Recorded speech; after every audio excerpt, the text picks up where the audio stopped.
Після Бучі, Гостомелю ми призупинили будь-які зустрічі і перемовини. Дуже складно вести перемовини з людьми, які катують, вбивають, стріляють. Тільки на цьому тижні було понад 100 ракет по всіх містах України. Тому ми зараз фокусуємося на гуманітарні речі, воєннополонених. І, мабуть, ми будемо відкривати ще новий трек щодо чорноморських портів. Перше. Україна приймає всі рішення щодо своїх акваторій, своїх портів. Це перше.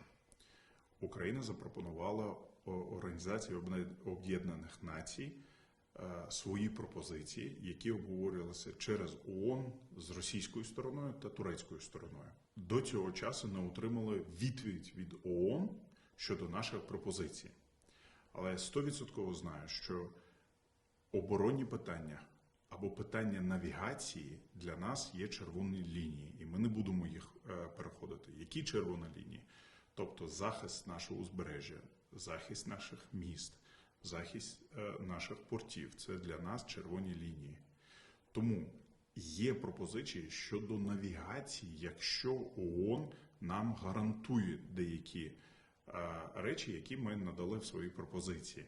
Щодо цих перемовин, так, є дійсно напрацювання, якщо ООН запропонує нам дату, місце зустрічі, ми будемо готові. Я знаю, зараз триває дуже багато речей в мас-медіа, які інформують там турецькі агенції або російські агенції. Ми на них не звертаємо уваги, тому що наша пропозиція була тільки до ООН. І ми очікуємо, коли ООН запропонує зустріч.